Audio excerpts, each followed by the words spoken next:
Hello students, in previous class we had discussed the electrolysis of the aqueous NaCl with the active electrode. ठीक है, तो अब हम 2-3 examples आपको समझा रहे हैं इलेक्ट्रोलिसिस के ऊपर। ठीक है, इससे आपको सो सारा क्लियर हो जाएगा। ठीक है, फर्स्ट एग्जांपल देखिए, जैसे electrolysis of aqueous solution of CuBr2।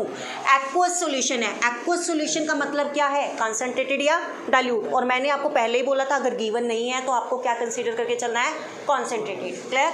तो आपके पास यहाँ से देखो इस सॉल्यूशन में किसके आयन प्रेजेंट होंगे, Cu+ के और Br नेगेटिव के। एक्वस है तो मतलब H2 होगा, मतलब H पॉजिटिव के और OH नेगेटिव आयन होंगे। अब आपके पास दो रिएक्शन बनती थी, एक एनोड पे और दूसरी एनोड पे ऑक्सीडेशन होता था पॉजिटिव चार्ज, कैथोड पे रिडक्शन होता था नेगेटिव चार्ज। पॉजिटिव की तरफ कौन जाएंगे, नेगेटिव वाले।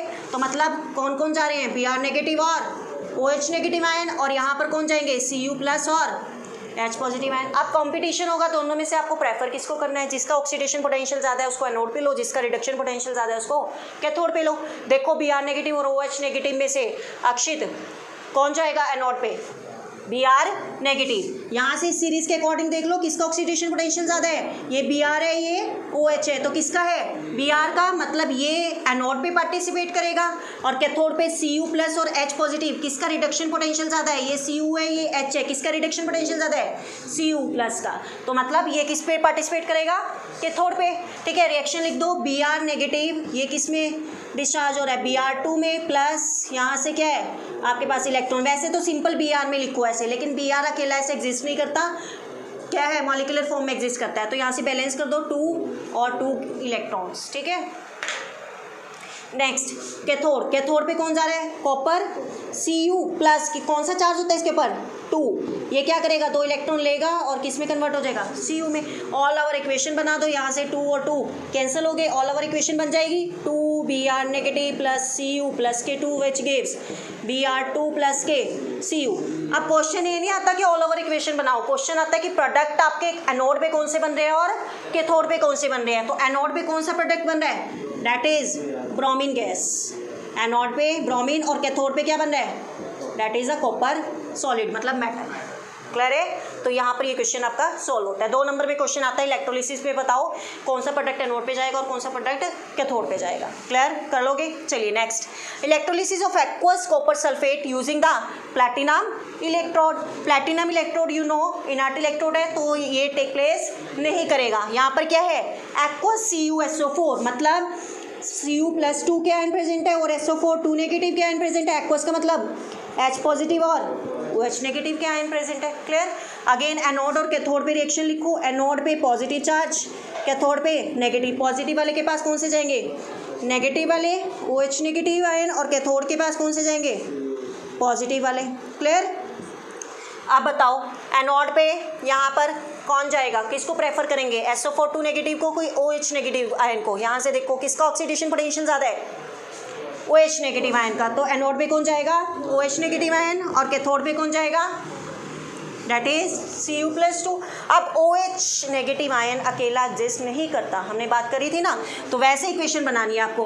अब आपके पास एनोड पे OH नेगेटिव आयन, इसका डिस्चार्ज कैसे होएगा, कुछ इस तरीके से। क्लियर। अब हमने बात करी थी OH कभी भी ऐसे एग्जिस्ट नहीं करता, OH दूसरे मॉलिक्यूल के साथ कंबाइन करता है तो क्या बना देता है, H2O और प्लस ऑक्सीजन। अब ऑक्सीजन अकेला एग्जिस्ट नहीं करता, ये दूसरे एटम के साथ कंबाइन करेगा, क्या बनेगा, O2। इसको बैलेंस करोगे, यहाँ पर 2 लग गया, यहाँ पर 2 लग गया, यहाँ पर 2 और यहाँ पर 2, टोटल कितने हो गए OH 4 हो गए। तो 4 लगा दिया, 4 लगा दिया और 4 इलेक्ट्रॉन। तो पूरी इक्वेशन क्या बन गई आपके पास, यहाँ से 4OH negative which gives 4OH+ के 4 इलेक्ट्रॉन। क्लियर। और यहाँ से कॉपर की क्या बन गई, Cu+ के 2 electron which gives Cu।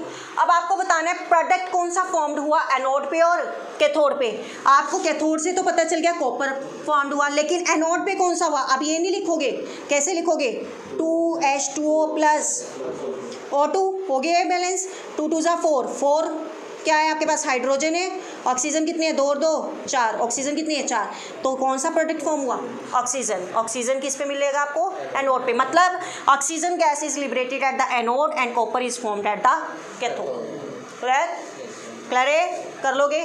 Third example, electrolysis of copper sulphate solution using the copper electrode. ठीक है, अब आपके पास इलेक्ट्रोड क्या हो गए, एक्टिव इलेक्ट्रोड आ गए, ना कि इनर्ट। तो मतलब इस CuSO4 के साथ क्या है, ये भी पार्टिसिपेट करेंगे, मतलब कॉपर के इलेक्ट्रोड भी पार्टिसिपेट करेंगे। अब आपके पास कहानी है कि कॉपर सल्फेट सॉल्यूशन बना हुआ है, तो ऑब्वियस ही बात है सॉल्यूशन बना हुआ है तो क्या है, वाटर मिक्स होगा ना, तभी तो ये आयंस में ब्रेक होगा। समझ आ रही है बात? तो मतलब और कौन से आयन होंगे, H पॉजिटिव और OH नेगेटिव के आयन। अब आपके पास दो रिएक्शन बनेगी, एक एनोड पे और दूसरी कैथोड पे। एनोड के ऊपर कौन सा चार्ज है, पॉजिटिव, और कैथोड के ऊपर नेगेटिव। पॉजिटिव के पास कौन से जाएंगे, नेगेटिव वाले, OH negative, SO4 2 negative. Cathode वाले के पास कौन से जाएंगे, पॉजिटिव वाले, H पॉजिटिव और Cu +2 चार्ज होता है इसके ऊपर ना। क्लियर? क्या कह रहे हैं? क्लियर है इतनी बात? अब आपको पता है कि एनोड पे ये है OH नेगेटिव आयन और SO4 2 नेगेटिव आयन, और कॉपर क्या है, एज एन एक्टिव इलेक्ट्रोड, तो मतलब ये भी टेक प्लेस करेगा कॉपर। सीधी सी बात है। अब कॉपर टेक प्लेस करेगा तो यहाँ से क्या होगा, जब ये सॉल्यूशन के अंदर जाएगा तो किस में ब्रेक हो जाएगा, Cu+2 आयन में, मतलब ऑटोमेटिकली यहाँ पर कंसंट्रेशन कॉपर 2 की क्या हो जाएगी, इंक्रीज हो जाएगी। अब यहाँ पे कौन पार्टिसिपेट करेगा, देख लो किसका ऑक्सीडेशन पोटेंशियल ज़्यादा है, OH SO4 2 नेगेटिव और कॉपर, किसका ज़्यादा आ रहा है ऑक्सीडेशन पोटेंशियल, कॉपर का ही है ना, ऑब्वियस ही बात है, एक्टिव इलेक्ट्रोड का ही मिलेगा, जो मर्जी केस लगा लो, ठीक है। कॉपर इसने क्या करा, इलेक्ट्रॉन को लूज कर दिया।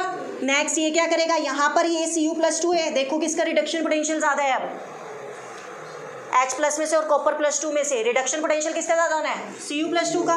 तो ये क्या करेगा, इलेक्ट्रॉन को गेन करेगा। सीधी सी बात है, ऑल ओवर इक्वेशन आ गई। आपको एनोड पे क्या मिल रहा है, कॉपर +2 आयंस मिल रहे हैं, और कैथोड पे क्या मिल रहा है, कॉपर मिल रहा है, दैट इज मेटल। तो ये प्रोडक्ट आपके पास फॉर्म हो गया। क्लियर है? तो यहाँ पर आपके पास एक्टिव इलेक्ट्रोड जहाँ पर भी आ गया तो वही क्या होगा, ऑक्सीडाइज होगा, और वही क्या होगा, रिड्यूस होगा। इस मतलब जो आपके पास इलेक्ट्रोलिसिस का फिनोमिना है एक्टिव इलेक्ट्रोड के केस में, वो इसी चीज़ के ऊपर बेस्ड है कि अगर एक्टिव इलेक्ट्रोड आ गया तो वही टेक प्लेस करेगा और कोई टेक प्लेस नहीं कर सकता। ठीक है, exceptions are always there in the science. ठीक है, कोई एक्सेप्शन आ जाए that is the different thing. Clear है? कर लोगे इलेक्ट्रोलिसिस, होप सो क्लियर हो गया होगा। अब मुझे नहीं लगता कि कोई प्रॉब्लम आएगी आपको, कर लोगे। चलो बेटा, कोई प्रॉब्लम होती है तो you can do comment and ask. Okay, thank you.